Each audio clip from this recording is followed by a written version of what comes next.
Hi, good evening everyone. Today என்ன topic பார்க்க போறோம்னு பார்த்தீங்கன்னா, இது வரைக்குமே யாருமே அனுப்பாத ஒரு விஷயத்தை தான் இஎஸ்ஏ செய்ய போறாங்க. யார் இந்த இஎஸ்ஏன்னு பார்த்தீங்கன்னா, யூரோப்பியன் ஸ்பேஸ் அகாடமி. ஸோ இவங்க தான்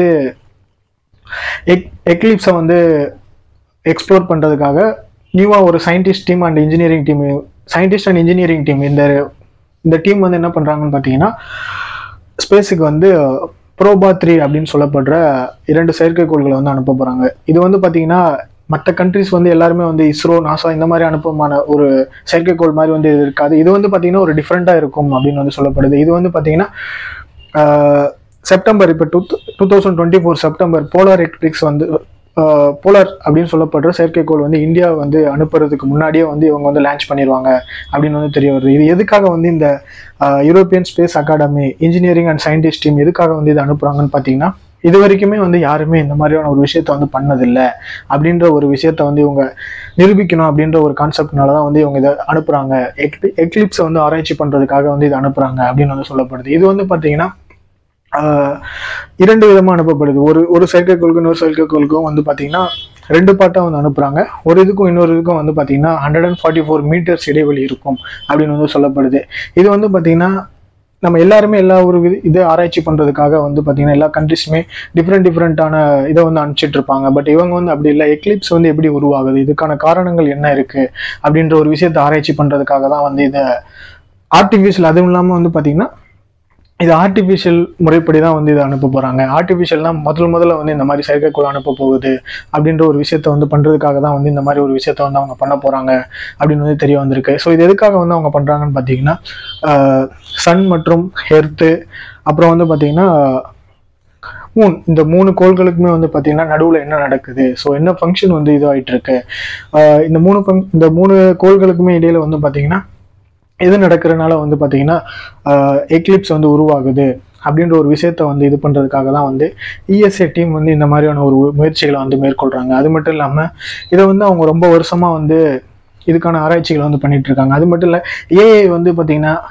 ஏஐ டூல்ஸ் பார்த்தீங்கன்னா எல்லா டெக்னாலஜியுமே யூஸ் பண்ணப்படுது. பட் இதுதான் ஃபர்ஸ்ட் டைம் இந்த மாதிரி சேட்டலைட் அனுப்புறதுக்கு ஏஐ யூஸ் பண்ணப்படுது. ஏஐ பார்த்தீங்கன்னா ஒரு டிஃப்ரெண்ட்டான ஒரு மெத்தடில் ரெடி பண்ணி அமைச்சிருக்காங்க, அனுப்ப போகிறாங்க.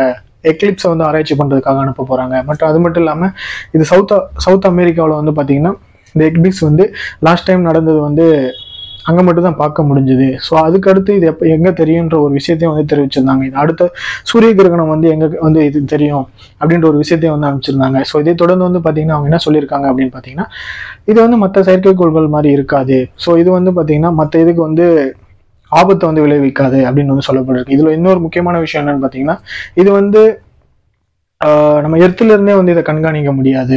இது தனித்துவமா இருக்கும். இது எர்த்துல இருந்தே கண்காணிக்கப்பட முடியாதா இருக்காது. இது பார்த்தீங்கன்னா இது அதுலயே இருக்கும். கண்காணிக்கக்கூடிய விஷயம் எல்லாமே அதுலயே இருக்கும். அதுக்கப்புறம் நம்ம தரையிறங்குறதுக்கு அப்புறம் தான் இதனோட விஷயங்களை நம்ம ஆராய்ச்சி பண்ணி பார்க்க முடியும் அப்படின்ற ஒரு விஷயத்த சொல்லியிருக்காங்க. இது பார்த்தீங்கன்னா மற்ற செயற்கைக்கோள்லாம் பார்த்தீங்கன்னா ஸ்பேஸ் காமிச்சிட்டோ, ஸோ மற்ற இடங்களுக்கு காமிச்சிட்டோ பார்த்தீங்கன்னா இவங்க எர்த்துல இருந்து அதுல என்ன நடக்குது அப்படின்ற மூலமா ஆராய்ச்சி பண்ணிட்டு இருப்பாங்க.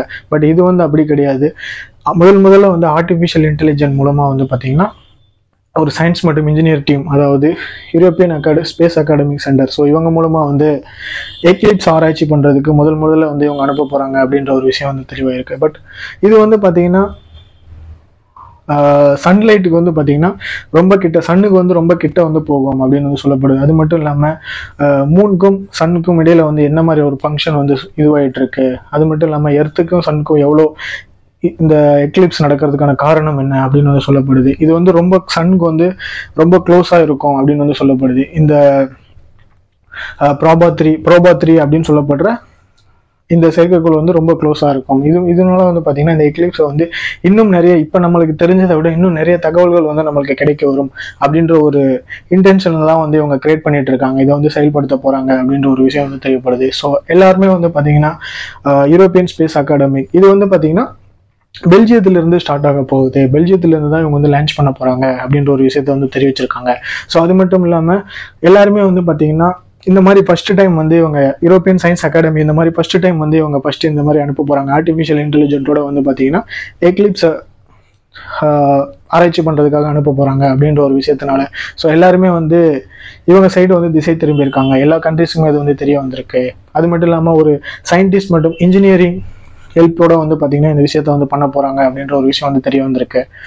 பட் இதுதான் வந்து எக்லிப்ஸை வந்து ஆராய்ச்சி பண்ணுறதுக்கான முதல் விஷயம் அப்படின்னு வந்து சொல்லப்படுது ஆர்டிஃபிஷியல் இன்டெலிஜென்ட்டோட. இதை பற்றி நீங்கள் என்ன நினைக்கிறீங்க அப்படின்ற உங்களோட ஒப்பீனியன்ஸை வந்து கமெண்ட்ஸில் சொல்லுங்கள். இந்த மாதிரியான விஷயங்கள் அடிக்கடி உங்களுக்கு தெரியணும் அப்படின்னா அருள் பெஸ்ட் சேனலை சப்ஸ்கிரைப் பண்ணுங்கள், லைக் பண்ணுங்கள், ஷேர் பண்ணுங்கள், கமெண்ட் பண்ணுங்கள். நான் இன்னொரு யூஸ்ஃபுல்லான வீடியோவில் மீட் பண்ணுறேன். தேங்க்யூ.